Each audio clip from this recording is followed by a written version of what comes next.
बिस्मिल्लाहिर्रहमानिर्रहीम, अस्सलाम वालेकुम। आप देख रहे हैं स्पोर्ट्स 360। मैं हूं आपका मेज़बान अहमद नवाज। आज सबसे पहले शो की शुरुआत करेंगे जहां पर आपको बताएंगे कि पाकिस्तान क्रिकेट बोर्ड ने बांग्लादेश की सीरीज़ के लिए अपने स्क्वाड का ऐलान कर दिया है। ये जो टेस्ट स्क्वाड है, ना सिर्फ ये टेस्ट स्क्वाड का ऐलान किया गया है बल्कि पाकिस्तान शाहीन्स जिन्होंने बांग्लादेश ए के साथ खेलना है उसका भी ऐलान किया गया है और बड़ी ही ज़बरदस्त साइड हमें नज़र आ रही है। और बार बार हम ये बात कर रहे थे कि कुछ ऐसे परफॉर्मर्स हैं जिनको मेरे ख्याल से ये बेहतर मौका था कि हमें टेस्ट क्रिकेट में इन्वॉल्व करना चाहिए और वही हम देख रहे हैं। उसमें सबसे पहला जो नाम आता है वो हुरैरा का आता है जिनको पाकिस्तान के टेस्ट स्क्वाड में शामिल किया गया है। साथ ही साथ मोहम्मद अली हैं जिनको स्क्वाड में शामिल किया गया है और कामरान गुलाम भी इस स्क्वाड में जगह बनाने में कामयाब रहे हैं। तो बहुत ही ज़बरदस्त एक स्क्वाड का ऐलान हो गया है। इन तमाम नामों के बारे में आपसे गुफ्तगू भी करेंगे, अपने जो पैनलिस्ट हैं उनसे भी ये अंदाज़ा लगवाएंगे कि अब आने वाली सीरीज़ कितनी ज़रूरी है, आपने किस हिकमत अमली के साथ जाना है। क्योंकि ज़ाहिरी बात है, जब आप हेड कोच जेसन गिलेस्पी की बात करते हैं तो उनका ये पहला एक टेस्ट है जिस सीरीज़ में वो उतर रहे हैं बतौर हेड कोच। डेफिनेटली पाकिस्तान की ये पहली सीरीज़ होगी उनके अंडर, तो इसके बारे में हम ज़रूर गुफ्तगू करेंगे। साथ ही साथ जो पाकिस्तान शाहीन्स के स्क्वाड का ऐलान किया गया उसके बारे में भी बात करेंगे। सऊद शकील वहाँ पर कप्तान है, यहाँ पर नायब कप्तान बरकरार रखे गए हैं। तो इन तमाम चीज़ों पर हमने गुफ्तगू करनी है और फिर यही अंदाज़ा लगाना है कि जब आप इन दोनों को साइड बाई साइड देखेंगे तो ये टूर्स कितने इंपॉर्टेंट होंगे। हमने आपको बताया था कि पाकिस्तान शाहीन्स के बहुत सारी क्रिकेट अब आपको देखने को मिलेगी। इसी में हम देख रहे हैं कि बांग्लादेश ए पाकिस्तान का दौरा कर रही है, इसके बाद श्रीलंका ए आना चाह रही है। तो बहुत सारी क्रिकेट है जो चलती रहेगी, लेकिन मैं बहुत ज़्यादा तवज्जो देना चाह रहा हूँ कि किस तरह की कंडीशंस हमें मिलेंगी। क्योंकि बार बार जेसन गिलेस्पी ने एक ही चीज़ के बारे में निशानदेही की है कि आप अपना ब्रांड ऑफ क्रिकेट खेलें। तो अपना ब्रांड ऑफ क्रिकेट तो वही है ट्रेडिशनली जहाँ पर हम रन्स करते रहे हैं और फिर हमारे बॉलर्स ने आउट भी किए हैं, लेकिन काफ़ी मेहनत लगती है। तो इन तमाम चीज़ों पर हम गुफ्तगू करेंगे। उसके बाद आपसे बात करेंगे कि हांगकॉन्ग सुपर सिक्सेस 7 साल बाद वापस आ रहे हैं। इवेंट नवंबर 2024 में होगा जिसमें 12 ममालिक की टीमें जो हैं वो शिरकत करेंगी। पाकिस्तान की बड़ी ज़बरदस्त कैंपेन हांगकॉन्ग सिक्सेस में रही है, हमने बड़ा डोमिनेट किया इस टूर्नामेंट को, लेकिन काफ़ी अरसे बाद जब ये टूर्नामेंट वापस आएगा और हमें पता है कि किस तरह की एग्रेसिव क्रिकेट यहाँ पर खेली जाती है, तो एंटरटेनमेंट पर्पसेस के लिए आई थिंक बहुत अच्छा है। और जो हम बार बार बात करते हैं पावर हिटर्स की, उनको यहाँ पर आप यूटिलाइज ज़रूर करें और आई थिंक उनके लिए एक बेहतरीन मौका है कि यहाँ पर पार्टिसिपेट भी करें, एंटरटेनिंग क्रिकेट खेलें और पाकिस्तानी जो शायकीन है जो हांगकॉन्ग में भी मौजूद हैं उनको भी अपने सुपर हीरोज़ जो हैं उनको देखने का मौका मिलेगा। तो इस बारे में ज़रूर बात करेंगे। उसके बाद पेरिस ओलंपिक्स में आएंगे जहाँ पर मेडल्स की दौड़ में अमेरिका जो है वो आगे जा चुका है, बहुत ही ज़बरदस्त अब उनकी लीड है। 21 गोल्ड मेडल्स तो वो ले ही चुके थे, लेकिन उसके बाद जब अब मजमूई मेडल टेबल की भी बात करते तो वहाँ पर भी उनके मेडल्स जो हैं वो चाइना से काफ़ी आगे हैं। फिर चाइना है, फिर फ्रांस की बात करनी है। सूद ने इटली के इरफान का ये पहला अवार्ड जो है वो नहीं है, पहला रिकॉर्ड नहीं है। उनके पास सबसे ज़्यादा तादाद मौजूद है। जब आप इन आलमी रिकॉर्ड्स की बात करते हैं तो इरफान को एक बार फिर बहुत बहुत मुबारकबाद। हमेशा से हम अपने प्लेटफॉर्म्स पर उनका जिक्र ज़रूर करते रहते हैं, लेकिन साथ ही साथ उनको मुबारक भी देते हैं। बट आई थिंक कि इससे ज़्यादा अब हमें सेलिब्रेट करने की ज़रूरत है इरफान को। इन तमाम चीज़ों पर हमने गुफ्तगू करनी है। मेहमानों से तारुफ कराने से पहले आपको एक बार फिर बताता चलूँ कि आप हमें पाकिस्तान टेलीविजन न्यूज़ पर तो बराह रास्त देख ही रहे हैं, साथ साथ आप हमें फेसबुक लाइव की सहूलत से भी बराह रास्त देख सकते हैं। PTV स्पोर्ट्स ऑफिशियल का प्लेटफॉर्म है जहाँ पर आपने हमें लाइव देखना है, तो वहाँ पर लाइव देखिए। आपके कमेंट्स भी आज शो में शामिल करेंगे और आप क्या कहना चाहते हैं शो के बारे में, खेलों से जुड़ी को आपके पास खबर है, पाकिस्तान के स्क्वाड के बारे में क्या कहना चाहेंगे तो ज़रूर हमें बताइएगा। साथ ही साथ मेहमानों का तारुफ कराते सबसे पहले हमें ज्वाइन कर रहे हैं साथी एंकर, एक्सपर्ट भी हैं, कोच मैनेजर दोनों ओहदों पर फाइज रहते हैं, मुख्तलिफ स्पोर्ट्स के साथ मुंसलिक भी रहते हैं, जनाब सईद मोहम्मद अवैस साहब। अस्सलाम वालेकुम। वालेकुम सलाम। कैसे हैं आप? बस आज बहुत तगड़ा पैनल दिया आपको, मेरे ख्याल से आज बड़ा, और हैं भी आप हॉट सीट पे मुझे लग रहा है। मेरी तबीयत थोड़ी खराब है, थोड़ा हल्का रखना प्लीज। आप तीन थोड़ा हल्का। हम डॉक्टर तो हम सारे हैं, खराब तबीयत तो हमें ठीक करनी है। सर्जरी आज मेरे ख्याल से सर्जरी आपकी यहीं पर होगी, ये मुझे परेशानी लगी। नहीं अच्छा है, मेरे ख्याल से बड़ा एंजॉय करेंगे। साथ ही साथ हमें ज्वाइन कर रहे हैं स्पोर्ट्स जर्नलिस्ट भी हैं, एंकर पर्सन भी हैं, और हम इनको जब भी दावत देते हैं तो ज़रूर कबूल करते हैं। तज्ज़ियाकार हमारे शो में होते हैं और बहुत सारी चीज़ों पर इनसे बात करेंगे, खबर भी लेंगे, खबरें भी काफ़ी इनके पास हैं। जनाब अरसलान खोकर, अस्सलाम वालेकुम। वालेकुम अस्सलाम। कैसे हैं जनाब आप? मैं ठीक हूँ, आप कैसे हैं? बहुत शुक्रिया आप ज्वाइन कर रहे हैं, आप हमारा साथ देंगे आज वैस को ज़रा सर्जरी का सर्जरी करने में, तो एक सीनियर डॉक्टर की भी जरूरत थी हमें। साथ और जी बिल्कुल, साथ हमें ज्वाइन कर रहे हैं क्रिकेट कमेंटेटर हैं, इंटरनेशनल ब्रॉडकास्टर हैं, प्रेजेंटर भी हैं और हमारे स्पोर्ट्स एक्सपर्ट हैं हमारे मुख्तलिफ प्लेटफॉर्म्स पर, जनाब के आसिफ साहब। अस्सलाम वालेकुम। वालेकुम अस्सलाम। कैसे हैं आसिफ? मैं बिल्कुल ठीक हूँ, आप कैसे हैं? ये बड़ा सर्जरी लफ्ज़ चल रहा है, तो मेरे ख्याल से आप भी पहले तो सर्जरी होनी चाहिए कि हमारे नॉर्वे में जाने वाले बच्चे आखिर जीत के कब आए, इस पे जरूर बात है।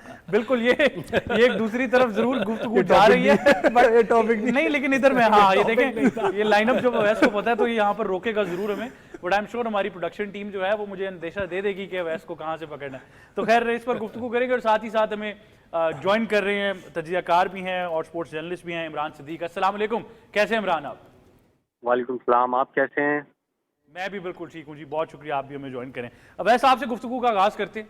स्क्वाड का ऐलान हो गया, जो हम मेरे ख्याल से मोर और लेस ट्रेडिशनल स्क्वाड है, बट जो 3 नाम जो इंक्लूड किए गए हैं इनके बारे में आप क्या कहना चाहेंगे? देखिए एक अच्छी बात है। अगर स्क्वाड की बात करें, सबसे ज़्यादा मुझे खुशी पाकिस्तान शाहीन्स की बात करें, क्योंकि जब हम बार बार जोर देते हैं कि पाकिस्तान के जब आप डेवलपमेंट स्क्वाड की बात करते हैं, जो पाकिस्तान ये कहा जाता था, उसके टूल्स कहाँ पर हैं, तो अब आपको आखिरकार वो नज़र आ रहे हैं। बहुत से उस पर भी आपको पता है इस वक्त क्वेश्चन मार्क्स उठ रहे हैं। अगर हम बात करें विकेट कीपर बैट्समैन अंडर 19 के जो कप्तान रहे हैं, रोहेल नज़ीर, वो कहाँ पर आपको पता है पाकिस्तान शाहीन्स के वो भी कप्तान रहे हैं, उनका नाम नहीं है। फिर हसीबुल्ला की नाम की बात करें, वो इस वक्त मौजूद नहीं है। फिर थोड़ा सा इनके ऊपर आपको पता है साद बेग के ऊपर थोड़ा सा ऑब्जेक्शन भी लोगों ने काफ़ी उठाया कि अभी तक एज सच उनको एक्सपोजर नहीं है, अंडर 19 के पास ज़्यादा फर्स्ट क्लास मैचेस नहीं खेले हुए, लेकिन पाकिस्तान शाहीन्स के वो इस वक्त विकेट कीपर बैट्समैन मौजूद होंगे इसके अंदर। लेकिन एक अच्छी चीज़ है कि एटलीस्ट आपके पास कोई डेवलपमेंट स्क्वाड के लिए कुछ सीरीज ज़रूर। आपको याद है अहमद भाई, मैंने लास्ट टाइम भी ये बात की थी, जब पाकिस्तान में अब क्रिकेट अल्हम्दुलिल्लाह बहुत ज़्यादा हो रही है, जब आप डिफरेंट टीम्स को पाकिस्तान देखते थे पहले आते हुए, तो एक साइड मैचेस होते थे जिसमें आपकी चाहे PIA की बात करूँ, चाहे आप बात करें SNGPL की बात करें, जो आपकी डोमेस्टिक टीमें हैं, वो उनके खिलाफ कोई ना कोई वार्म अप मैच जरूर खेलती थी। 3 डे की बात करूँ, 4 डे की, उसमें से भी आप चंक ऑफ लड़के निकालते थे कि, और बहुत से लड़कों ने ऐसे पाकिस्तान को रिप्रेजेंट भी किया, उसमें से आप चंक निकालते थे, वो कहीं ना कहीं आपका खत्म होता हुआ गया। लेकिन अगर मेन स्क्वाड की बात करूं, अच्छी चीज़ लगी कि शान मसूद पे वापस आपने भरोसा दिखाया। सौ शकील की बात करना चाहूँगा स्पेसिफिकली, कल आपको पता है जैसिन गिलेस्पी आपके प्रोग्राम में मौजूद थे, उससे पहले थोड़ा सा टाइम उनके साथ मैंने जब रूम के अंदर बात हो रही थी, तो साउथ शकील का उन्होंने बहुत ज़्यादा एम्फोसाइज किया कि जिस तरीके से ब्रांड ऑफ क्रिकेट खेलता हुआ आ रहा है। लेकिन एक चीज़ फिर हमें जेहन में रखनी पड़ेगी, जब हम शाहीन्स की बात करते हैं, डोमेस्टिक स्ट्रक्चर की बात करते हैं, जितने मामलात हमने किए हैं सब कुछ अच्छा है, छेड़ाछाड़ी भी डोमेस्टिक से अच्छी नहीं होती, लेकिन जब ब्रांड ऑफ क्रिकेट की बात आती है फिर पिचेस के ऊपर आती है, जो गिलेस्पी भी कल कह रहे थे कि यहाँ पर सबसे बड़ा जो मसला है वो आपका विकेट्स का है। यहाँ पर अगर आप नॉर्दर्न एरियाज में देखें, स्टिल उसके अंदर कैरी आपके पास मौजूद है, लेकिन जब आप सिंध में चले जाते हैं, जब आप पंजाब के अपना अंदरूनी हिस्से में चले जाएं, वहां पर आपको डेड विकेट्स मिलती हैं। बट ये डाइवर्सिटी तो अच्छी है, हमने पहले भी कहा था कि आप रहने दें, वो पाकिस्तान का ट्रेडिशनल पिच रहने दें आप। नहीं, मैं खुद चाहता हूं, लेकिन देखिए ना, फिर उस चीज पे आप याद रखें कि वही मसला पैदा आता है जब आप जाते हो ऑस्ट्रेलिया खेलने के लिए, जब आप जाते हो साउथ अफ्रीकन कंडीशंस के अंदर, वहां पर आपके लड़के क्यों बैकफुट के प्लेयर्स नहीं है, बॉल कैरी नहीं करता। यहाँ पर जो बॉलर है, ज़्यादातर आपके जो डोमेस्टिक प्लेयर्स हैं वो खत्म हो जाते हैं, क्योंकि डेड विकेट के ऊपर आपने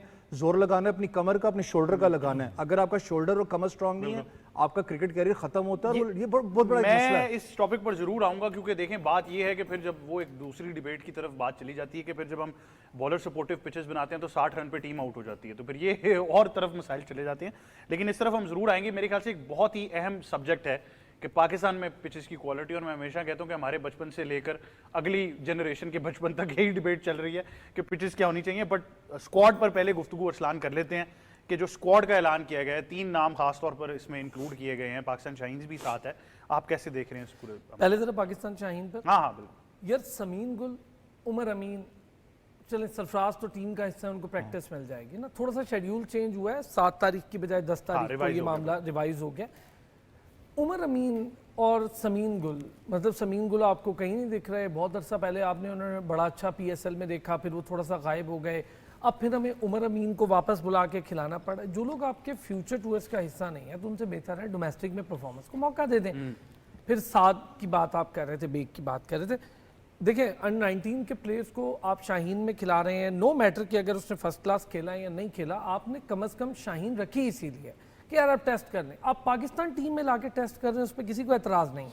मोहम्मद उस्मान को और दीगर को आप टेस्ट करें तो कोई एतराज़ नहीं, शाहीन में टेस्ट करें तो एतराज़ है। मैं समझता हूँ कि साद बेग से ज़्यादा मुझे जो एतराज़ है ना, वो समीन गुल या उमर अमीन, जो लोग अब नहीं है आपके फ्यूचर टूर्स या फ्यूचर प्लान्स का हिस्सा नहीं है, उनको थोड़ा सा बैकफुट पे नहीं, फैसला तो करें कौन है कौन नहीं है। पहले यार मुझे बताएं ना, उमर अमीन को अगर आपने खिलाना ही है, आपने अभी अचानक उसको शाहीन्स में डाल के, तो आपने उधर भी खिला दिया, इधर भी खिला दिया, और फिर आपने जब उसको टीम में नहीं डालना, तो फिर भाई क्यों एक जगह ऑक्यूपाई कर रहे हैं आप? तो ये थोड़ा सा मुझे एतराज़ ज़रूर है। बाकी ठीक है, मौका मिल रहा है नए लड़कों को, मैं समझता हूँ अंडर 19 के लड़कों को मौका दें, ऐसे ही ग्रूम होंगे। और कैसे ग्रूम होंगे? फर्स्ट क्लास का जितना स्टैंडर्ड है आप भी जानते हैं, मैं भी जानता हूँ कि आसिफ कमेंट्री करते हैं, ये भाई साहब हर जगह आपको नजर आते हैं कोचिंग के साथ ही, तो इनको भी पता है कि स्टैंडर्ड क्या। जिन पिचेस का आप जिक्र कर रहे हैं वो इसी से रिलेट हम बात कर लेंगे। अब आ जाएं कामरान गुलाम पर, मोहम्मद अली पर, हुरैरा पर। कामरान गुलाम बहुत एक्सीलेंट प्लेयर है, उसने जब अपने 11 मैचेस में 1000 रन से ऊपर कर दिए थे तब मौका नहीं हमने दिया उसको। अब वो अपनी प्राइम फॉर्म से थोड़ा सा पीछे गया है। अब हमें डर ये है कि यार कामरान गुलाम को अगर हमने मौका नहीं दिया ना तो बड़ी बेइज्जती हो जाएगी।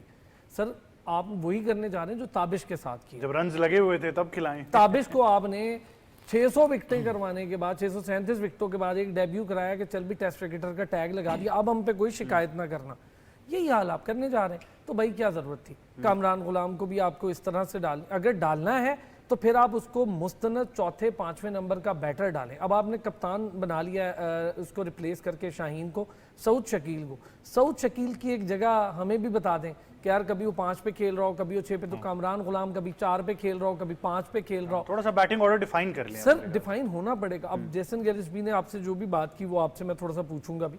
फिर मोहम्मद अली बहुत अच्छा बॉलर है, बड़ी अच्छी परफॉर्मेंस दे रहा है, लेकिन ये ना करें कि मोहम्मद अली को पाकिस्तानी विकेटों पर फटे पर रावलपिंडी में फिर आगे लगा दें, स्कोर के स्कोर खा इंग्लैंड वाले मैच में हुआ सर वो वही। फिर आप कहें यार 18 ओवर करवा दो उस बेचारे को। फिर आप कहें जी नहीं नहीं नहीं ये नहीं हो सकता। मीर हमजा, खुर्रम शेहजाद अच्छा है, इंडक्शंस अच्छी हैं, तब क्यों है जब इनके प्राइम फॉर्म्स खत्म हो? ये बड़ा एक अहम सवाल है। और अवैध जो आप कह रहे हैं खाली 18 ओवर नहीं थे, बेचारा स्क्वायर लेग पर डाइव मार मार के चौके रोक रहा था। तो मैंने तो खैर लाइव देखा है बेचारे के साथ जो हुआ। बट आसिफ आप इस स्क्वाड के बारे में देखें, कुछ चीज़ें खुशाइन भी हैं, जिस तरह मैंने और आपने काफ़ी हुरैरा की बात की है, कामरान गुलाम की हमने बहुत सारी बात की है। Saud Shakeel as a vice captain मेरे ख्याल से पाकिस्तान का फ्यूचर अगर आप सोचें तो वो कप्तान मटीरियल नजर आते हैं वनडे और टेस्ट में, क्योंकि टेक्निकली बहुत स्ट्रॉन्ग है। तो ये कुछ चीज़ें तो हैं जो पॉजिटिव डेवलपमेंट। देखिए अहमद, वो आप बात कर रहे थे कि बात निकलेगी तो दूर तलक जाएगी। जब हम बात करते हैं ना कि इन लोगों को उस वक्त मौका क्यों नहीं मिला जब ये अपनी प्राइम फॉर्म में थे, तो मैं समझता हूँ कि मैं बहुत ही सीनियर, मेरे बड़े भाई, मेरे उस्ताद अरसलान खोकर साहब, मैं थोड़ा सा इख्तलाफ करूँगा इंतहाई एहतराम के साथ कि जब आपको मौका नहीं मिला उस वक्त क्रिटिसिज्म था, अब मौका मिल रहा है, इसको फ़ायदा उठाइए और ये मत सोचिए कि आप पीछे बहुत अच्छा परफॉर्म करते रहे हैं। अभी भी 2022-23 में कामरान गुलाम ने बहुत अच्छा परफॉर्म किया, हुरैरा थ्रू आउट बहुत अच्छा परफॉर्म कर रहे हैं। अली को जहां मौका मिला इसी पिच पर जेम्स एंडरसन ने भी करिश्मा करके दिखाया था। तो ऐसा नहीं होता कि सारे हालात आपके लिए साजगार होंगे तो आप परफॉर्म करके देंगे। मैं इस चीज़ से बिल्कुल इख्तलाफ करूंगा कि हमें इस सोच से बाहर निकलना पड़ेगा कि सब चीज़ें हमारे हालात के मुवाफिक हों तो हम परफॉर्म करते नहीं, हैं। मैं ये नहीं कह रहा, सिर्फ मैं ये कह रहा हूँ नहीं, एक चीज इसमें ऐड कर ना, एक छोटी सी चीज ऐड कर लें। आप छोटी सी जरूर ऐड कर लीजिएगा सर, इसके बाद आप ऐड कर लीजिएगा गुस्सा किए बगैर। मैं ये कह रहा हूँ आपको, एक लड़का जिसको आप पहली बार खिलाने जा रहे हैं और फिर आप उससे ये एक्सपेक्ट कर रहे हैं कि भाई अभी तुम खेलोगे, अभी 5 विकेट लोगे, वरना इसके बाद वो हमने पहले भी आसिफ में समझ गया। देखिए ये मैं फिर ये पहला और आखिरी मौका नहीं होना चाहिए। देखिए इसके ऊपर बात हो सकती है, लेकिन ये नहीं हो सकता कि क्योंकि पिच के ऊपर घास था, बॉल हिल रही थी और मुझसे बैटिंग नहीं हुई, तो मैं तो इस चीज को नहीं मानूंगा। या पिच के ऊपर घास नहीं था और मुझसे मैं अच्छी बॉलिंग नहीं कर पाया, ये चीजें जो हैं इससे हमें बाहर निकलना होगा। आप पिचेस की बात करते हैं, पिचेस की क्वालिटी की बात करते हैं, तो पाकिस्तान का जिस तरह कल आप बात कर रहे थे, जेसन गिलेस्पी ने कहा कि हमें अपनी स्ट्रेंथ पे रहना है पाकिस्तान को, तो हमारी स्ट्रेंथ तो फास्ट बॉलिंग रही है। हमने इन्हीं पिचेस के ऊपर आप फर्स्ट क्लास क्रिकेट देखने जाते रहे हैं, अवैस जाते रहे हैं। अरसलान साहब मुझे बताइए, रावलपिंडी की क्रिकेट स्टेडियम की जो पिच थी वो सबसे खतरनाक होती थी। बिल्कुल, बैटर्स वहां पर खौफ खाते थे कि हम यहाँ पर रन्स नहीं कर पाएंगे। आपको तो खैर इंग्लैंड के टेस्ट से एक दो दिन पहले वाली भी याद है। मुझे बिल्कुल याद है, जहां पर रन्स भी हो रहे हैं, जहां पर एक बॉलर 5 खिलाड़ी भी आउट कर रहा है, सऊद शकील सेंचुरी कर रहे हैं। तो अब एक तो हमें अब अपना माइंडसेट चेंज करना, ये बहुत जरूरी है, क्योंकि इंडिया की क्रिकेट आप देख लें, वहां पर टेस्ट मैचेस में 600 रन्स भी बनते हैं, लेकिन ऐसा नहीं होता कि उनके स्पिनर परफॉर्म नहीं करते। वो 600 रन्स करते हैं और फिर दूसरी टीम को 2 दफा आउट कर देते हैं। तो इस चीज को भी आप देखें।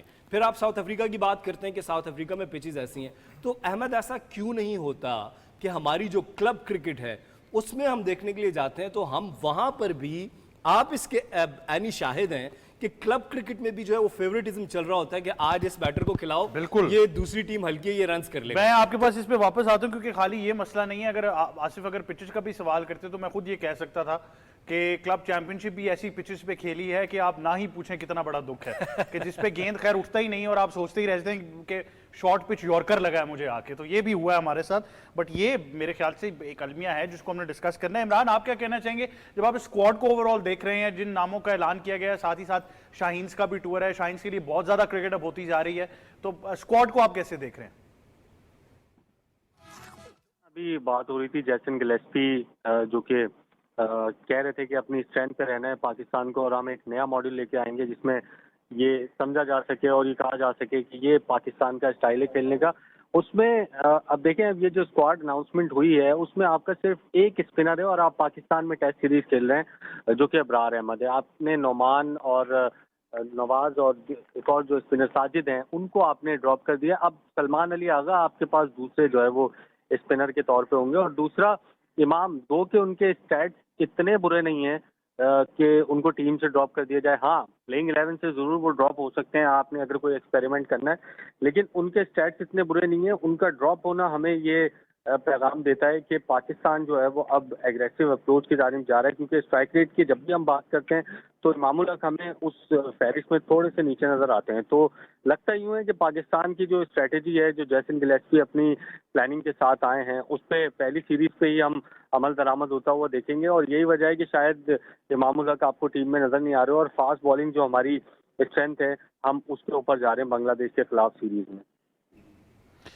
इमरान, अगर पिचेस की हम बार बार बात करें स्पिनर का, तो मेरे ख्याल से आपने एक बड़ा जबरदस्त पॉइंट रेज कर दिया है, क्योंकि पाकिस्तान को अब अगले आने वाले वक्तों में ये सोचना पड़ेगा कि स्पिनर बनाना है या फिर मेकशिफ्ट स्पिनर के साथ ही जाना है। तो अगर हम पिचेस के बारे में सोच लें, खासतौर पर फिर चैंपियंस ट्रॉफी की भी बात जरूर होगी कि इंफ्रास्ट्रक्चर डेवलपमेंट में अभी तो 3 ही वेन्यूज हैं, कराची, लाहौर और रावलपिंडी, कि फिर वो किस तरह की पिचेस ऐसी बनानी पड़ेंगी जो कि इंटरनेशनल क्रिकेट के लिए साजगार हों। हम नहीं चाहते कि कोई ऐसा एक्सपेरिमेंट हो जो हमारे लिए तो बुरा साबित हो गई लेकिन इंटरनेशनल स्टेज पर भी एम्बैरेसमेंट हो जाए। देखिए, ये एक डिफरेंट टॉपिक है। देखें, आप इंडिया की जिस तरह अभी हम बात कर रहे थे हमारे पैनल से ही लोग कि इंडिया जो है वो 600 रन बनाता है और अगली टीम को 2 मरतबा आउट भी कर देता है, लेकिन वही पिचेस अगर हम वर्ल्ड कप में या आईसीसी किसी इवेंट में देखते हैं तो वो बिल्कुल डिफरेंट नजर आती है। तो ये मॉडल हमें बनाना पड़ेगा कि जब हम टेस्ट सीरीज अपनी होम ग्राउंड पर खेल रहे हैं या कोई वाइट बॉल सीरीज खेल रहे हैं तो हमें अपने पिचेस का एडवांटेज जो है वो लेना चाहिए। और जब बिगर टूर्नामेंट्स हो रहे हैं, जिस तरह आपने आईसीसी चैंपियंस ट्रॉफी की बात की, तो वो फिर जाहिर है फिर आईसीसी उसको देख रहा होता है, तो वो तमाम टीमों के लिए इक्वल होना चाहिए। तो इस पे अभी जाहिर है बड़ा काम करने की जरूरत है और पाकिस्तान क्रिकेट बोर्ड कर भी रहा है। अभी चीफ क्यूरेटर जो अपॉइंट हुए हैं वो मुख्तलिफ ग्राउंड का दौरा भी कर रहे हैं और काम थोड़ा सा नजर तो आ रहा है, लेकिन इस पर जल्द अज जल्द जितना इम्प्लीमेंटेशन हो उतना ही पाकिस्तान टीम के लिए फायदा है। क्योंकि हमने गुज़िश्ता जो अपना सीजन देखा है, टेस्ट सीरीज जो हमने 3-4 खेली है, उसमें हमने कोई भी सीरीज जो है वो जीत नहीं सके, जो कि मेरे ख्याल है आई थिंक पहली बार पाकिस्तान की हिस्ट्री में हुआ है कि पाकिस्तान पूरे सीजन में अपने होम ग्राउंड पर जो है वो कोई टेस्ट सीरीज नहीं जीत सका। तो ये चीजें जाहिर पिचेस की वजह से हुई हैं, जो एक्सपेरिमेंट पहले किए गए वो फेल हुए हैं। जल्द अज जल्द इस पे काम करने की जरूरत है ताकि वर्ल्ड टेस्ट चैंपियनशिप जो है उस पर भी हमारी परफॉर्मेंस अच्छी हो, जो आने वाले आईसीसी इवेंट्स हैं। क्योंकि देखें, जब आपके डोमेस्टिक के प्लेयर्स इन पिचेस पर परफॉर्म करके आते हैं और जब आगे आके उनको एक कम्पिटिटिव पिच मिलती है इंटरनेशनल क्रिकेट में, तो वो फिर एक्सपोज होते हैं। और रिसेंटली हमारे बहुत ज्यादा प्लेयर्स एक्सपोज हुए हैं जिसको हम समझते थे, जिसको हमारे पैनल से और हम बात करते थे कि यार इसको टीम में होना चाहिए, और जब वो टीम में आया तो वो एक्सपोज हो गए बुरी तरीके से। और यही वजह है कि हमारी पिचेस इसमें सबसे ज्यादा जिम्मेदार हैं। हमारी जो डोमेस्टिक की क्वालिटी है, जो इम्प्रूवमेंट उसकी जरूरत है, वो सबसे ज्यादा इसकी जिम्मेदार है और इस पर बहुत ज्यादा अभी काम करने की जरूरत है मेरे ख्याल है। बिल्कुल बिल्कुल, बड़ी ज़बरदस्त बात की है। मैं जल्दी से आसिफ आपसे एक सवाल करना चाह रहा हूँ, फिर मैंने वक्फे की तरफ जाना है। ज़रा इसको हम जल्दी से कंक्लूड करते हैं कि हमने डोमेस्टिक परफॉर्मर्स को इज्जत देने की बात सबसे ज़्यादा की है, पूरी तरह से नहीं, लेकिन हुरैरा क्योंकि नज़र आ रहे हैं वहाँ पर, कामरान गुलाम है, हुरैरा के बारे में हम बार बार कह रहे थे कि वो सूटेड है। अगर आप साइम को डेब्यू करा सकते हैं, हुरैरा को भी करा दें, साथ ही साथ मोहम्मद अली।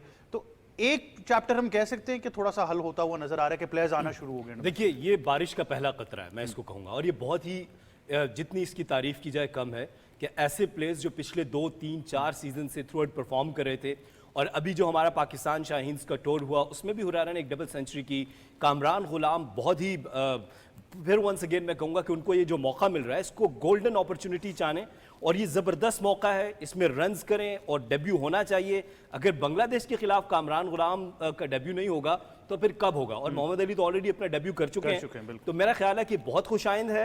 और ऐसे ही जो दूसरे डोमेस्टिक परफॉर्मर्स हैं उनको हौसला मिलेगा कि वो अच्छा परफॉर्म करें और नेशनल टीम में जगह बनाएं। बिल्कुल, तो आई ऐसे ही है। Appreciate this. बिल्कुल, बहुत एक खुशाइन इकदाम जरूर है जब आप डोमेस्टिक परफॉर्मेंस की बात करते हैं। एक छोटे से वक्फे की तरफ जाते हैं, वापस आएंगे, डिस्कशन जारी रखेंगे।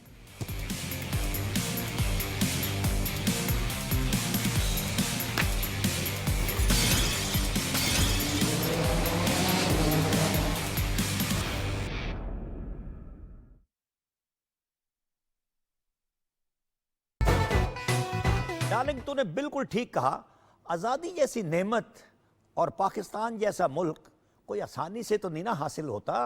आज़ादी का ये महीना डार्लिंग हमें याद दिलाता है कि हमारे बुजुर्गों ने किस कदर कुर्बानियां दे के ये मुल्क हासिल किया। आजादी दा जश्न मनाओ, खुशियां दे नगमे भी गाओ, मोटरसाइकिल कार सजाओ। सोनी धरती अल्लाह रखे कदम कदम आबाद, कदम कदम आबाद। दिल पाकिस्तान जा, जा पाकिस्तान, दिल दिल पाकिस्तान जा, जा पाकिस्तान।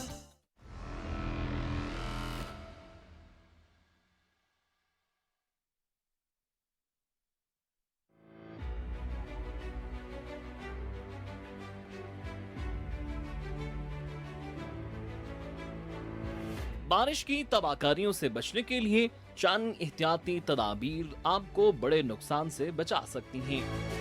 बारिश का पानी घर की छतों पर खड़ा न होने दें। ऐसी सूरत में छत गिरने के इम्कानात ज्यादा होते हैं। तेज बारिश में घर से बाहर निकलने से गुरेज करें, क्योंकि गलियों में निकासी आब न होने की वजह से आप खुले मेन होल पर हादसे का शिकार हो सकते हैं। बारिश के दौरान गीले इलेक्ट्रिक स्विच या बिजली के पोल को मत छुएं। दरख्तों या ऐसी जगहों पर खड़ा होने से गुरेज करें जहां आसमानी बिजली गिरने के इम्कानात ज्यादा हों। बच्चों को दरियाओं या नदी नालों के करीब मत जाने दें। खास तौर पर सयाह जब भी शुमाली इलाका जात का रुख करें तो सियाहती हदायत को मद्देनजर रखें। मुहतात रहें, महफूज रहें।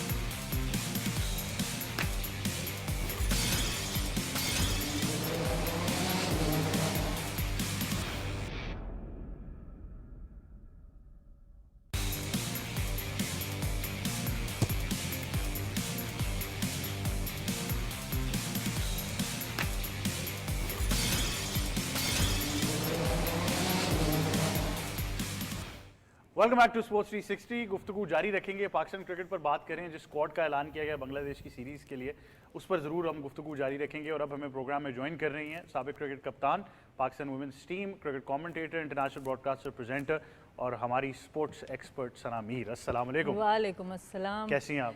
आपने स्पिनर ही ड्रॉप करा दिया है टेस्ट मैच बस से। वो हमने कहा हमारे पास स्पिनर है तो किसी और के पास नहीं होना चाहिए, बस हम ही रखेंगे। बट ये अब ये सबसे बड़ा अहम सवाल है। इमरान ने भी खैर इसकी निशानदेही अभी कर दी, वो भी हमारे साथ थे। उन्होंने कहा कि जी एक स्पिनर के साथ आप पाकिस्तान में खेलने जा रहे हैं। ये बहुत ही इंटरेस्टिंग कॉल है, क्योंकि आप देखें मैचेस आपके पास एक पिंडी में है, एक कराची में, और वहाँ पर हम देखते हैं कि फास्ट बॉलर्स ने बहुत ज़्यादा आउट नहीं किए हुए टेस्ट मैचेस में। ख़ासतौर पे अगर आप देखें पिंडी में भी, क्योंकि पिंडी का सिर्फ फ़र्क ये है कि पिंडी में ओबियसली बाउंड्रीज थोड़ी सी आप छोटी बन जाती हैं उसकी वजह से, तो फास्ट बॉलर्स को कभी कभी उसमें फ़ायदा होता है। बट थिंकिंग कि आपका सब कॉन्टिनेंट है, आपका होम सीरीज़ है, शायद बांग्लादेश बेहतर स्पिन को खेलता है, तो आप ये समझ रहे हैं कि हम फास्ट से उनको ज़्यादा अटैक करेंगे। बट न्यूजीलैंड में वो टेस्ट जीते हुए हैं, न्यूजीलैंड की कंडीशंस में। सो स्क्वाड के अंदर एक स्पिनर तो कम से कम एक स्पेशलिस्ट स्पिनर और होना चाहिए था। हमने पहले भी बात की है, अबरार को पहले भी हम खिला तो नहीं रहे किसी भी टूर्नामेंट में, तो वो भी उस तरह से, अगर आप इंटरनेशनल मैच प्रैक्टिस के पॉइंट ऑफ व्यू से बात करें तो वो हमने उनको देखा हुआ नहीं है कि क्या वो परफॉर्म करेंगे। तो ये बड़ी हैरत की बात है कि आप एक ही सीरीज़ के अंदर मोहम्मद नवाज़ को भी ड्रॉप कर रहे हैं, आप उसी सीरीज़ में नुमान अली को भी ड्रॉप कर रहे हैं और साजिद खान, 3 स्पिनर्स आप ड्रॉप करते हैं और आपके पास एक स्पेशलिस्ट स्पिनर है। तो ये एक ऑब्वियसली ऐसी चीज़ थी जो मैंने भी जब स्क्वाड देखा तो सबसे पहली चीज़ जो हम पिक करते हैं वो यही था कि या तो पिचेस बहुत ही फ़र्क आने वाली हैं जो और हमने और आपने पिंडी और कराची में नहीं देखी, और चैम्पियंस ट्रॉफी में भी आप उन्हीं पिचेस के ऊपर जा रहे हैं, या तो ये बात हो सकती है, अदरवाइज ये समझ से बाहर है ये वाला जो डिसीजन। अच्छा, ये सवाल वैसे हमने ज़्यादा आपके साथ खैर ये डिस्कशन नहीं इतनी हुई, लेकिन एक जहन में सवाल ज़रूर आता है कि ये इतना ड्राउट हमारे पास आया क्यों है। मैं अंदाज़ा लगा सकता हूँ चले इंटरनेशनल क्रिकेट नहीं थी, लेकिन कोई ऐसी पक्की वजह मुझे नज़र नहीं आती कि अब्दुर्रहमान और सईद अजमल के बाद जुल्फ़िकार बाबर थोड़े अरसे के लिए रहे कि हमने उस तरफ काम ही नहीं किया कि हमने स्पिनर टेस्ट क्रिकेट के लिए भी बनाना है वहाँ। देखिए, क्योंकि आप एक फॉर्मेट के लिए प्लेयर बनाना पाकिस्तान की रिसोर्सेज के साथ बड़ा मुश्किल है। स्पिनर्स का काम चाहे वनडे हो या T20 हो बड़ा मुश्किल होता गया है। अगर आप वनडे में देखें तो अब जो फील्ड रिस्ट्रिक्शंस हैं उसकी वजह से स्पिनर बहुत फ्लाइट नहीं दे सकता, तो वो बहुत डार्ट करता है बॉल को। इसी तरह T20 में जो कंडीशंस हैं वो भी स्पिनर्स के लिए इतनी फेवरेबल नहीं है। तो आप जो पुराने स्पिनर्स हैं अगर उनको आप कैरी करें, अगर आप ऑस्ट्रेलिया के लिए देखें नेथन लायन जो एक्सपीरियंस हैं वो अभी तक सर्वाइव कर रहे हैं, आप इंडिया में देखें तो अश्विन सर्वाइव कर रहे हैं। तो जो एक्सपीरियंस वाले स्पिनर्स हैं बड़े फॉर्मेट में ज़्यादातर हम उसी को कर रहे हैं, या फिर ऑलराउंडर्स हैं जैसे जडेजा हो गया। हम लोगों के अनफॉर्चुनेटली एक नवाज़ ऑप्शन थे ऑलराउंडर्स में, शादाब को हमने रेगुलर टेस्ट मैचेस वो खुद भी नहीं खेले इंजरी की वजह से, तो कोई ऐसा एक्सपर्ट स्पिनर नहीं था जो कि एक वक्त में तीनों फॉर्मेट में कहीं ना कहीं अपनी जगह बना सकता है, जिसको आप कैरी करते कि हम टेस्ट मैचेस में भी कर सकते। तो ये एक मुश्किल चीज़ है क्योंकि डोमेस्टिक क्रिकेट के अंदर भी जहाँ 2 नए बॉल लगते हैं वहाँ पर भी मिडिल ओवर्स में स्पिनर्स का रोल थोड़ा सा कम हो गया, कदरे कम जो पहले हुआ करता था जब बॉल पुराना होता था। तो इसमें ऐसे स्पिनर्स जिनके पास आर्म बॉल्स हो और बीच में वो वेरिएशन भी कर सकें वो बड़े ज़रूरी हैं। वो आपके पास जो फिंगर टिप्स पे आप देखते हैं तो आपके पास इमाद वसीम है जो ज़्यादातर जो है वो लीग क्रिकेट खेलना चाहते हैं। उसके बाद नवाज़ का एक ऑप्शन है। अब मेहरान मुमताज़ एक ऐसे आए हैं जो तेज़ भी करते हैं और ज़रा फ्लाइट से भी बॉल करते हैं, तो मे बी उनको जो ए में डाला है तो होपफुली हम देख सकते हैं कि कोई ना कोई अगर हमें कोई चेंज करनी पड़े तो वो एक ऑप्शन नज़र आते हैं कि वो आ सकते हैं। अवैस, स्पिनर वाला सवाल बहुत अहम हो जाता है। एक स्पिनर तो अब आप जा रहे हैं, बट नवाज़ को एक्सक्लूड किया गया on the basis of his limited overs performance. Imad तो खैर उस सर्कल में है ही नहीं, अबरार के अलावा कोई नहीं। नुमान पर बहुत ज़्यादा रिलायंस थी, एकदम से नुमान नहीं नज़र आ रहे। साजिद को लेकर आए, फिर एकदम से साजिद तो गायब ही हो गए बिल्कुल, फिर दोबारा कहीं ना कहीं नाम चला लेकिन कोई पॉसिबिलिटी नज़र नहीं आई। तो आपने भी डोमेस्टिक क्रिकेट में काम किया, आप भी बहुत सारे क्रिकेटर्स का काम कर रहे हैं, क्या वजह है क्यों नहीं आ रहे स्पिनर्स? यार एक चीज़ है, अगर मैं चलें स्पिन ऑप्शन पे आऊँ तो 17 मेंबर स्क्वाड है, आपका एक स्पिनर है। टॉम हैमिंग को आप लेके आए एज क्यूरेटर, मुझे याद है दुबई स्पोर्ट्स सिटी के अंदर वो थे जब मैं खेल रहा था, मुझे आइडिया है जिस तरीके से उन्होंने मेंटेन करके वो आईसीसी अकेडमी की विकेट्स भी रखी हैं। दैट मीन्स कि आप इस अगस्त की कंडीशन के अंदर जहाँ पर ह्यूमिड भी है, इस्लामाबाद के अंदर पिंडी की बात करूँ, वहाँ पर अपने फास्ट बॉलर फुल स्ट्रेंथ के साथ आप जाना चाहते हो। अगर मैं बांग्लादेश की पॉइंट ऑफ व्यू से बात करूँ तो दैट मीन्स कि वो स्पिनर्स के आगे तगड़े हैं, पेसर्स आपके टेस्ट होने वाले हैं। 13 महीने के बाद नसीम शाह टेस्ट के अंदर आपको नजर आएंगे। आपने खुद ही कह दिया आमिर जमाल की सब्जेक्ट फिटनेस है, अगर खुदा न खास्ता वो नहीं खेलते, एक वो एसेट है पाकिस्तान का, दैट मीन्स के नसीम शाह की फिटनेस टेस्ट होगी, शाहीन की भी होगी। मोहम्मद अली वाला मामला आपके सामने जो पिछला भी हुआ है, शायद मुझे लगता है कि कुछ ना कुछ वो जो मैं और आप बात करते रहते हैं ना कि विकेट्स हम देख के आए थे शायद वो कहीं ना कहीं वो क्ले जोन सा है वो बचा हुआ था, तो कुछ ना कुछ चेंजेस आ रही हैं। आपके तो बहुत मुबारक कदम पड़े थे उन पिचेस के ऊपर, मुझे याद है बिल्कुल। उसको नजर ही नहीं है किधर गई वो विकेट्स, तो शायद ये मामला हो। लेकिन जब स्पिन बॉलिंग ऑप्शन की बात करते हैं, 2009 की एरा की बात करूं, what ever the score was in T20, आपके पास उस वक्त 2 तगड़े स्पिनर्स थे, सईद अजमल, शाहिद अफरीदी का डिस्क का इशू नहीं था, आपको पता था कि यार पीछे 8 ओवर निकालने वाले हैं, ये आपके निकाल जाएंगे। लेकिन जिस तरीके से मॉडर्न डे क्रिकेट ने स्पिन वाला जो मामला खत्म किया है उसके अंदर, क्योंकि बैट आपको पता ट्रिपल बकेट बैट आ चुके हुए हैं, बाउंड्रीज आपकी छोटी हो चुकी हैं, अगर उसकी बात करें, फिर आपके पास पावर प्ले की बात कर लें, यहाँ तक कि फिर आपको सुपर ओवर भी आ चुका है। स्पिनर आहिस्ता आहिस्ता अपनी जो उसकी डायमेंशंस थी उससे निकलता हुआ गया है। आप किसी भी स्पिनर, आप बच्चे के साथ काम करो ना, वो भूल चुका है कि मैंने फ्लाइट कैसे करनी है, वो दूसरा कैसे करना है, तीसरा कैसे करना है, वो पता क्या कोशिश करता है कि तेज विकेट टू विकेट करवाऊं, तेज विकेट टू विकेट, क्योंकि वही एक सेव उसको पॉइंट मिलता है। फ्लाइट करवाओगे, बैट्समैन आगे निकल के उसको डिसीव अगर पढ़ ले तो आपको पता है एक्स्ट्रा कवर के ऊपर से निकाल देता है, या आपके अपना लॉन्ग ऑन या लॉन्ग ऑफ एरिया के ऊपर से निकालता है शॉट, क्योंकि इतनी ज़्यादा इम्प्रोवाइजेशन आ चुकी हुई है। सबसे बड़ा मसला आपका स्पिन ऑप्शन के अंदर तब आता है जब आपने जितना लैक ऑफ क्रिकेट आपकी हुई है, मैं इस चीज़ को बार बार जोर देता हूँ ना, अब जाके कहीं आपको होश आए कि पाकिस्तान शाहीन्स के हमने टूर ज़्यादा करने Increase कर दी cricket, इंक्रीज किए। आपके लड़के डोमेस्टिक में जो परफॉर्म करते थे तगड़े स्पिनर्स भी, उनको समझ में नहीं आती थी यार आखिर जाएं कहाँ, वो अपने आप को जाके चेंज कर लेते थे। अहमद भी अगर वो बहुत ही अच्छे पिंच हिटर हैं तो वो अपने आप को वो करते थे बैटिंग में आ जाओ, क्योंकि एक दो पिंच हिटिंग लग गई तो पाकिस्तान सुपर लीग के मेरे लिए दरवाजे खुले ये हैं। तो खैर बहुत ही फेवरेट सब्जेक्ट है स्पिनर्स का कि बैटिंग कर लो। हाँ, क्योंकि वो उस तरफ निकल जाते हैं ना, उनको पता है कि यार डोमेस्टिक में कुछ था कोई नहीं, उसके बाद पाकिस्तान शाहीन्स है कोई नहीं, जहां मैं दिखाऊं अपने आप को, शायद पीएसएल के अंदर आऊं तो मैं शायद बच जाऊं। पर आप एक वाकई के ऐनी शायद भी हैं कि स्पिनर्स का एक और भी दुख होता है कि फील्डर्स कैच ना पकड़े तो फिर अब हम क्या करें, वो मारी पड़ती है फिर उसके बाद फिर तो। बाहर से आवाज आती फिर कहाँ कहाँ खेलते रहे हो खेलते क्रिकेट। रहे हो, तो ये अब ऐसे बेहतर कोई नहीं जानता, ये पॉइंट के ऊपर जब खड़े हों तो सब ये अंदाजा लगा लेते हैं वहां से। बट अरसलान स्पिनर क्यों नहीं आ रहे, इमरान ने जिस चीज़ की निशानदेही की हमने डिस्कस भी कर लिया है, आप तो खैर बहुत अरसे से इस टॉपिक को फॉलो कर रहे हैं, तो फिर सवाल वही होता है साजिद किधर गए, नुमान पे इतनी इन्वेस्टमेंट हो रही थी कहाँ गए, नवाज एक टाइम पर मैच विनर थे अब नहीं है, तो ये हो क्या रहा है फिर? रियलिस्टिक एलिमेंट्स हैं कहत पढ़ने के। एक कैंप लगा करते थे, आज से कुछ 10 से 15 साल पहले की मैं बात करूं, कैंप लगते थे तो उसके अंदर आपके पास पहले एक आइडल मौजूद होता था टीम के अंदर ना, सईद अजमल होता था, अरशद खान होता था, शाहिद आफरीदी खुद होता था, फिर अब्दुल रहमान भी उसी टाइम पे था जो खेल ही नहीं पाता था सईद की वजह से, फिर लेग स्पिनर भी आपके पास मौजूद थे, तो आइडल होता था।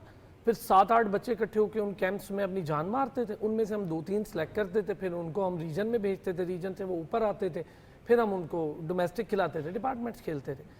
एक तो वो आइडल्स का मसला ही हो गया कि सईद अजमल ने ऑफ स्पिन की, उस पर पाबंदियां लगी, बच्चे डर गए यार हमारा तो फ्यूचर ही खराब हो जाएगा, तकरीबन सब ये एंगल सस्पेक्ट का- एक्शन में चले गए। हाँ। एक ये बड़ा मसला था। दूसरा ये था कैंप नहीं लगे हैं पिछले 10 सालों में, या तो हम चेयरमैन ढूंढते रहे हैं पाकिस्तान क्रिकेट बोर्ड में, या फिर हम वो ढूंढते रहे हैं कि जो फिट हो जाए हर तरह की क्रिकेट में, तो हम स्पिनर नहीं ढूंढते रहे। फिर तीसरा मसला बच्चों की आपने ज़हनियत तब्दील कर दी। मैंने खुद एक कोच को कहते हुए सुना डोमेस्टिक में, ओ यार यासिर शाह को देखा तुमने, सारी ज़िंदगी खेलता रहा है, वो लेग स्पिन करता रहा है, और सिवाय टेस्ट के उसको दुनिया की किस लीग ने लिया, ये मैंने खुद सुना है। ठीक है, तो बच्चे के जहन में आया यार हाँ मैं लेग स्पिन करता रहूँगा, टेस्ट ही खेलूंगा, मुझे तो कोई लीग लेगी नहीं। वो नेथन लाइन रोल मॉडल नहीं था लोगों का। एग्जैक्टली आपने ये तब्दील कर दी। खुद सोच, शॉर्ट टर्म पॉलिसीज बनाई कि यार आओ जरा जल्दी से पीएसएल में 2 बॉलिंग करो और इधर आ जाओ, और बाकी इधर चलते हो नहीं चलते हो आपको इंटरनेशनली लीग चीज ये वो मिल जाएंगी। फिर शादाब को हमने आइडल बनाया और शादाब को बैट्समैन बनाया। बल्कि अभी पिछले दिनों असगर का भी दोबारा से चल रहा था कि उन्होंने कहीं कहा कि जी मैं खेलना चाहता हूँ पाकिस्तान और वो बेचारा भी देखे ना, वो खुद भी थोड़ी उसकी अपनी भी गलती है, वो उस पर हम नहीं जाते, वो एक अलग मैटर है। फिर शादाब को हमने आइडल बना दिया ना कि जी आप लेग स्पिनर लेकर आए, उसने चैंपियंस ट्रॉफी में कमाल कर दिया। फिर आखिर में शादाब बैट्समैन निकला और सारों ने ये पकड़ लिया, जो मैम सना कह रही हैं बिल्कुल ठीक कह रही हैं कि सब ने पकड़ लिया शॉर्ट टर्म पॉलिसी है यार, ये थोड़ा सा खेलो, बैटिंग लाजमी करो। हमारे जब कोचेस कह रहे हो कि यार यासिर शाह को देखा तुमने, सारी जिंदगी लेग स्पिन करता रहा, तो खेला क्या उसने टेस्ट, और अब वो टेस्ट से भी ड्रॉप। आपके पास लेग स्पिनर कोई नहीं सही प्रॉपर, जो चले यासिर शाह के कैलिबर का ले आते, वो भी कोई लेग स्पिनर नहीं।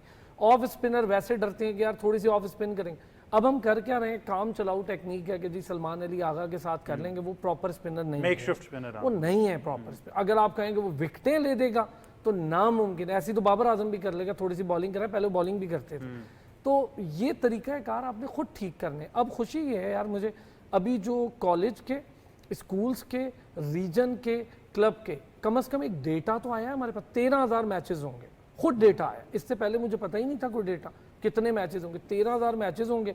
चलो 13,000 मैचेस में आपके पास 100-150 ऐसा लड़का तो आएगा ना जो स्पिन करता होगा, कुछ तो पता चलेगा। फिर आप उनको ग्रूम करेंगे। अभी लाहौर में एक कैंप लगा था, उसके अंदर 7 के करीब अच्छे स्पिनर्स थे, यही आपके फैसल अकरम, मेहरान मुमताज़ और ये सारे थे।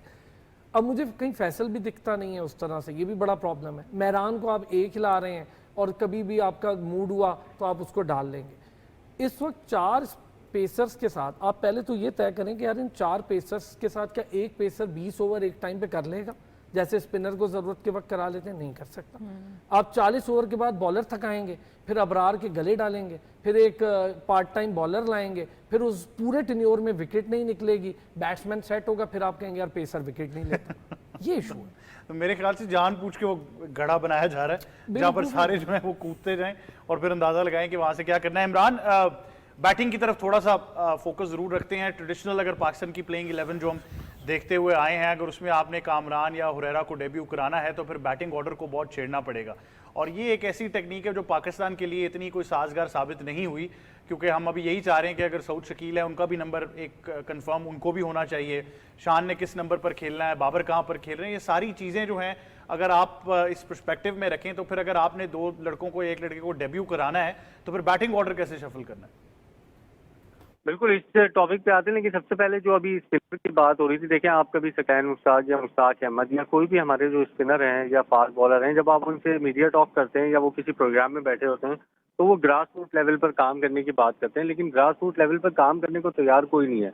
आप सकलैन मुश्ताक की बात करेंगे, वो भी नेशनल टीम के लिए काम करना चाहते हैं। आप मुश्ताक अहमद की बात करेंगे, वो भी नेशनल टीम के लिए काम करना चाहते हैं। काम करने की जरूरत नीचे है जहाँ पे खिलाड़ी जो है वो डोमेस्टिक सीजन में सीख रहे होते हैं, वहाँ पे सकलैन मुश्ताक, मुश्ताक अहमद जैसे बॉलर्स होंगे, सईद अजमल जैसे बॉलर्स होंगे तो खिलाड़ी समझेंगे, सीखेंगे।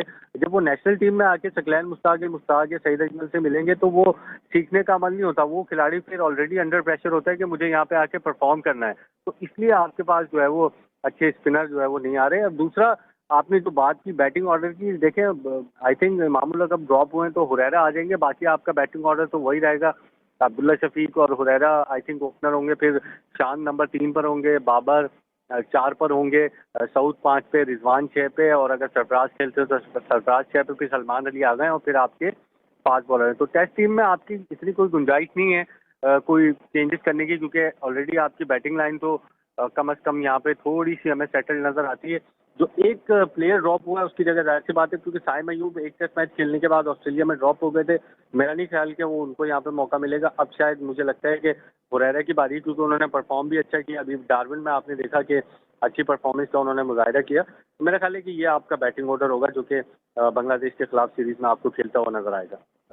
बिल्कुल बिल्कुल सही निशानदेही की इमरान, बहुत शुक्रिया कि आप हमें स्पोर्ट्स 360 में ज्वाइन कर रहे थे और इन चीज़ों की निशानदेही की। मैं जाने से पहले हांगकॉन्ग सिक्सेस के ऊपर भी ज़रूर थोड़ी सी गुफ्तगू करूँगा। तो कप्तान, एक सनसनीखेज फॉर्मेट वापस आ रहा है, काफ़ी अरसा हो गया, 7 साल का एक वक्फा है, तो एंटरटेनिंग क्रिकेट के लिए बहुत अच्छा है, और मैं वही कह रहा हूँ जो हमारे पावर हिटिंग का कॉन्सेप्ट है वो वहाँ पर यूटिलाइज हम कर लें अब मेरे ख्याल से। बिल्कुल, आई थिंक ये ज़्यादातर वही खिलाड़ी खेलने जाते थे जो ज़्यादातर या तो रिटायरमेंट के करीब होते हैं या रिटायर हो जाते हैं। तो आई थिंक मेरे ख्याल से जितने भी एवेन्यूज़ हों क्रिकेटर्स के लिए ये तो अच्छी चीज़ है, क्योंकि एक हिस्ट्री भी रही है इस टूर्नामेंट की। बहुत हमारे पाकिस्तानियों ने वहाँ पे बड़े मज़े के ओवर्स हमें देखने को मिले हैं वहाँ पर। तो आई थिंक जितनी क्रिकेट हो वो अच्छी चीज़ है। और ओवरऑल बस मैं यही ज़रूर बात करना चाहूँगी कि पिंडी स्टेडियम, हम जो टीम की बात कर रहे थे कि उसमें पिंडी स्टेडियम में जो ज़्यादा रिकॉर्ड रहा है वो फास्ट बॉलर्स का ही रहा है। और एक नुमान अली करंट लॉट में से ऐसे बॉलर थे जो ऑस्ट्रेलिया के अगेंस्ट थोड़े कामयाब रहे, पर बाकी अब देखना होगा कि पिचेस में कितना एक फ़र्क आ चुका है। और इंटरेस्टिंग मूव है काफ़ी ज़्यादा, वो बहुत इंटरेस्ट है कि जी पिचेस कैसे होने वाली हैं। मेरे ख्याल से एक मिस्ट्री क्रिएट की जा रही है, तो कप्तान मिस्ट्री स्पिनर तो है ही थी, लेकिन अब ये भी एक एलिमेंट है। वैसे आप तो नहीं जा रहे हांगकॉन्ग सिक्सेस के लिए? कोई खेला हुआ तैयारी हो रही है? पड़ी है वीडियो हांगकॉन्ग सिक्सेस, क्योंकि बेसिकली कैंसिल भी इसलिए हुआ था। मुझे याद है कि जब हांगकॉन्ग क्रिकेट एसोसिएशन थी 2019 की बात है, मसला ये आया था कि वो डाइवर्ट अपने आप को उन्होंने किया। तो हांगकॉन्ग क्रिकेट बहुत अच्छी है वैसे, नज़ाकत अब कैप्टन बना है, इरफान पहले था जब एशिया कप वाली याद है। हाँ, जब मैं इरफान था उनका फास्ट बॉलर, इरफान ज़हीर, जब मैं खेलता रहा उसके साथ। हांगकॉन्ग सिक्सेस को डाइवर्ट इसलिए किया था क्योंकि वो ज़्यादा कोशिश कर रहे थे कि हम एशिया कप यहाँ तक कि क्वालिफायर्स खेलते हैं तो उसके ऊपर ज़्यादा फोकस करें। वैसे एक बड़ी मज़े की तरजीह क्रिकेट होती है पेंटागन की स्टाइल में, आपको पता है वो पूरा एक स्टेडियम होता है बना हुआ। सिक्सेस की जगह आपको पता है उसको रन्स कुछ और दिए जाते हैं, बाउंड्रीज का भी अपना 5-6 के करीब उनसा रन्स होते हैं। जो बॉलिंग का सबसे ज़्यादा मजा आता है क्योंकि वो एस्ट्रोट्रफ है और प्रॉपर एस्ट्रोट्रफ होती है अहमद भाई, उसके नीचे क्ले नहीं होता, वो प्रॉपर एक अपना जो मैट है वो बिछा होता है। अगर पेसर, क्योंकि तला को मैंने फेस किया हुआ है, जब तला बेचारे कभी होते थे पाकिस्तान के लिए खेले थे, ही वॉज लिटरली क्विक। मुझे आज भी याद है कि जब बॉल खान के पास से गुजरती थी, तला की अगर बात करें, पाकिस्तान एक वाहिद टीम हमें नजर आती थी जो कि करंट लॉर्ड के साथ जाती थी। एक्स क्रिकेटर्स अब्दुल रज़ाक को देखा मैंने खेलते हुए, इमरान नज़ीर को मैंने फास्ट बॉलिंग कराते हुए देखा, मुझे वही ओवर याद आ गया क्योंकि उसमें कैरी बड़ा मजे का था, लेकिन उसमें एक अच्छी एक्साइटमेंट पता है क्या थी, वो एक अच्छी फेस्टिविटी थी उन लोगों के लिए जहां पर पाकिस्तान बहुत कम हांगकॉन्ग के अंदर जाके खेलता है। एक आप कह सकते हैं फेस्टिविटी पाकिस्तानियों के लिए होता था वहाँ पर, लेकिन पाकिस्तान की क्रिकेट की बात करूं तो उसने एक अच्छा काम किया था। जो आप इंट्रो में बात करें तो जो हार्ड हिटिंग बैट्समैन की बात करें वो बहुत से निकले थे आपको। लेकिन रिक्वेस्ट इस दफ़ा यही है पाकिस्तान क्रिकेट बोर्ड से कि जब आप हांगकॉन्ग सिक्सेस की बात करें तो उन प्लेयर्स को भेजें जो बीच में आप सोच रहे हैं कि फ्यूचर के अंदर आपके पावर हिटर काम कर सकते हैं। वो बैट स्पीड उसके अंदर बहुत अच्छी आपको चाहिए होती है और वो लिटरली आपको ग्रूम करता है इन चीज़ों के लिए। बेशक स्टेडियम्स छोटे हैं, जो भी मामला हैं, लेकिन जो ग्रूमिंग सेशन है वो बहुत मैं तो यही कहूंगा छक्कों का रिकॉर्ड अगर बनाना है तो वहां बना लें, हमें ना बताएं कि नेट में 12 छक्के लगे या 16 लगे हैं। जी अरसलान। हाँ सही है, हार्ड बॉल की टेप बॉल क्रिकेट हाँ, उधर कराएं। बहुत अच्छी है, हार्ड बॉल में टेप बॉल क्रिकेट का एलिमेंट है। लेकिन हाँ, कल्चर है, हार्ड के काफी प्लेयर्स अभी टेप बॉल खेल रहे हैं, वीडियोस आती रहती सर हैं। जब आपके डिपार्टमेंट बंद हुए थे तो हमने खुद बहुत सारे टेप बॉल खेलते कमेंट्री करते भी देखा था। तो अच्छा है इसमें, बस ये अवैस वाली बात बिल्कुल ठीक है कि आप अपने जरा करंट लॉट के भी एक दो ऐसे प्लेयर्स जिनमें हार्ड हिटिंग का टैलेंट है उनको टेस्ट करके दें। मैं तो खैर आप वाले आइडिया के साथ जाऊंगा, अंडर 19 वाले भेज दें। हाँ उनको भेजना चाहिए ना, क्यों नहीं भेजें उनको, तो बेचारों को तो कहीं मौका दें। अब उनको ए में मौका दिया, उस पर तनकीद हो रही है, मैं तो हैरान हूं। लास्टली सॉरी, क्योंकि जो स्पिन बॉलिंग ऑप्शन की जो आप लोग बात कर रहे थे ना, ये टूर्नामेंट्स बेसिकली अच्छा टूर्नामेंट है, क्रिटिसाइज नहीं कर रहा, ये ख़त्म करते हैं स्पिनर्स को। वहाँ पर जो इमरान नज़ीर की बात करें, स्पिन डोमिनेट नहीं होती उन विकेट्स के ऊपर, जो मर्जी बेचारा वो कर लेता ना, एग्जीबिशन टूर्नामेंट्स होते हैं, इससे स्पिनर को कोई फर्क नहीं बात वैसे कर रहा हूँ, वहाँ तो आपको 32-32 एक ओवर में चेस हुआ है, तो वो टेप बॉल से ज्यादा मजे की होती है। बिल्कुल बिल्कुल ऐसे ही है। बट अरसलान, अवैस और सना मीर, आपका बहुत शुक्रिया कि आप हमें ज्वाइन कर रहे थे as our panellist on sports 360। जाने से पहले आप तमाम लोगों के कमेंट्स मैंने कहा था शामिल करेंगे, तो राजा जुल्फ़िकार साहब ज्वाइन कर रहे थे फेसबुक पर, बहुत शुक्रिया आपका। मोहम्मद नसीर अली थे, वो कह रहे थे आई लाइक इट, तो थैंक यू सर, बहुत शुक्रिया। समीउल्लाह हैं, वो कह रहे थे कि PTV sports not working on our TV, तो या तो टीवी ठीक करा लें या हमें बता दें इलाका कौन सा है, तो हम सिग्नल का पता लगा लें कि कहाँ पर टीवी ठीक करना है। इसके साथ साथ कुछ नाम है जो देख रहे थे, उनको भी मैं उनको भी शामिल कर देता हूँ।